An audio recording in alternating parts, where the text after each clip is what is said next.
আসসালামু আলাইকুম সবাইকে আমন্ত্রণ জানাচ্ছি আমার আজকের পর্বে। আজকে আপনাদের সাথে ভীষণ মজার একটি ডেজার্ট আইটেম শেয়ার করব। আমার আজকের রেসিপি সাবুদানার পুডিং।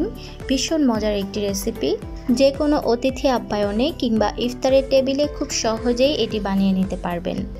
ছোট থেকে বড় সবারই এটি অনেক পছন্দ হবে। তৈরি করাটা খুবই সহজ, খেতে কিন্তু অসম্ভব মজার। তো আশা করছি আমার আজকের রেসিপিটি আপনাদের কাছে অনেক ভালো লাগবে। ভালো লাগলে প্লিজ আমার চ্যানেলটিকে সাবস্ক্রাইব করে পাশে থাকা বেল আইকনটি প্রেস করে দিবেন এরকমই নিত্য নতুন সব রেসিপি পেতে। চলুন তাহলে দেরি না করে রেসিপিটি শুরু করা যাক।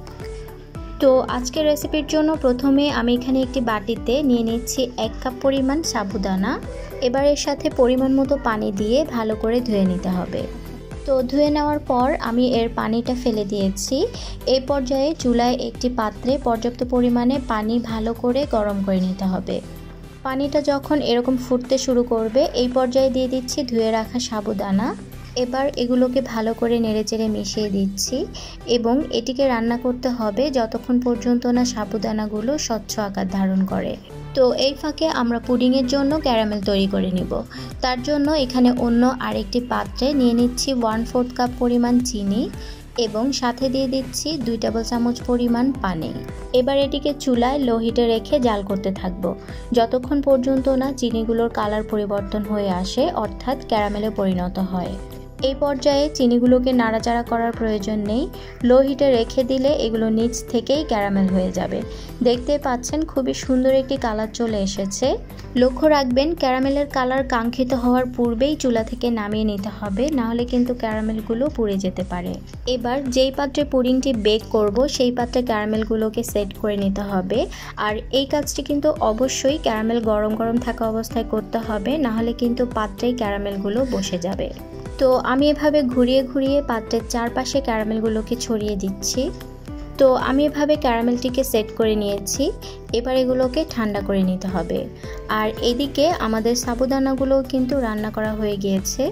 দেখতেই পাচ্ছেন এর কালারটা কিন্তু পরিবর্তন হয়ে এসেছে, অর্থাৎ সাবুদানাগুলো স্বচ্ছ আকার ধারণ করেছে। এবার এগুলোর পানি ঝরিয়ে নিতে হবে। তার জন্য আমি এখানে একটি স্ট্রেনারের সাহায্যে এগুলোকে ছেঁকে নিচ্ছি। অবশ্যই এগুলোকে ছেঁকে নিতে হবে, না হলে কিন্তু পুডিংয়ে পানির পরিমাণ বেশি হলে পুডিংটি জমতে চাইবে না। এই পুডিংটি তৈরি করতে কিন্তু খুবই কম সময় লাগবে। সাবুদানাগুলো রান্না করতে করতেই কিন্তু আমাদের ক্যারামেলটি তৈরি হয়ে গিয়েছে। এখন অন্য আরেকটি পাত্রে নিয়ে নিচ্ছি 1/2 কাপ পরিমাণ চিনি এবং 1/2 কাপ পরিমাণ গুঁড়ো দুধ। আপনারা চাইলে কিন্তু এটি তরল দুধের সাহায্যেও করতে পারবেন। এবার এই দুটো উপকরণ একটু মিশিয়ে নিতে হবে।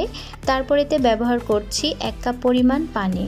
এবার পানির সাথে চিনি এবং গুঁড়ো দুধটিকে ভালো করে মিশিয়ে নিতে হবে, যাতে করে চিনি এবং গুঁড়ো দুধগুলো পানির সাথে ভালো করে মিশে যায়। এবার একটি পাত্রে 3টি ডিম ভেঙে নিচ্ছি। আপনারা চাইলে এখানে 2টো ডিমও ব্যবহার করতে পারবেন।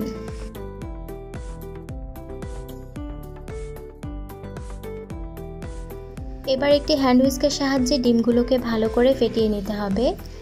তো ডিমগুলো যখন ফেটানো হয়ে যাবে এবার এগুলোকে একটা সাইডে রেখে এদিকে আমি অন্য আরেকটি পাত্রে নিয়ে নিচ্ছি সেই মিশিয়ে রাখা চিনি এবং দুধের মিশ্রণ। সাথে দিয়ে দিচ্ছি ফেটিয়ে রাখা ডিম এবং সিদ্ধ করে রাখা সাবুদানা।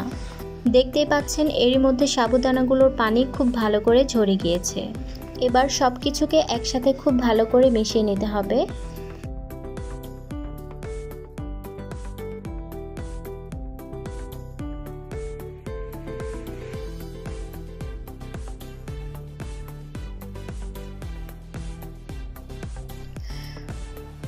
তো মিশিয়ে নেওয়া হয়ে গেলে যেই পাত্রে আমরা ক্যারামেলটি সেট করে রেখেছিলাম সেই পাত্রে এই মিশ্রণটিকে ঢেলে দিতে হবে।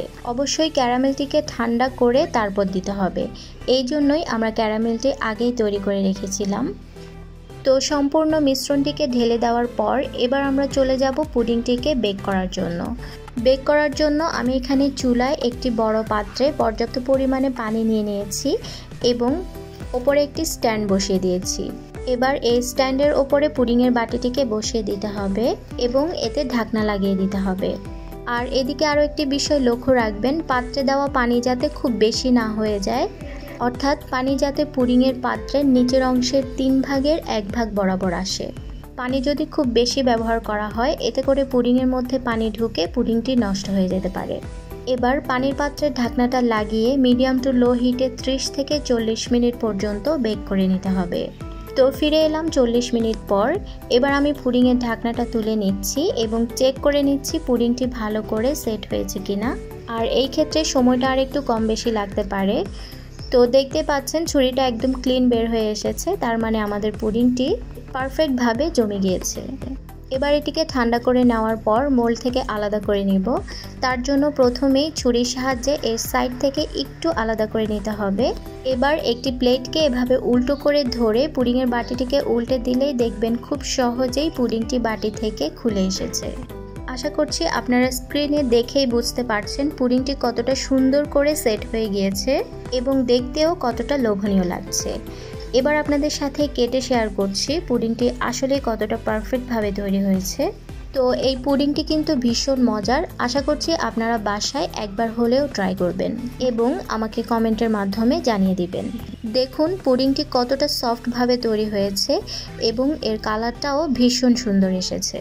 যে কোনো অতিথি আপ্যায়নে অনায়াসেই এই পুডিংটি সার্ভ করতে পারবেন। আশা করছি সবারই অনেক ভালো লাগবে। এই পুডিংটি যেমন মজার তেমনি স্বাস্থ্যসম্মত। বাচ্চারা কিন্তু এই পুডিংটি অনেক বেশি পছন্দ করবে। তো রেসিপি ভালো লাগলে আমার চ্যানেলটিকে সাবস্ক্রাইব করে লাইক, কমেন্ট, শেয়ারের মাধ্যমে আমার পাশেই থাকবেন। চাইলে আমার রেসিপিগুলো আপনার ফ্রেন্ডস অ্যান্ড ফ্যামিলির সাথেও শেয়ার করতে পারেন। আজকে তাহলে এখানেই বিদায় নিচ্ছি। ভালো থাকবেন সবাই। আল্লাহ হাফেজ।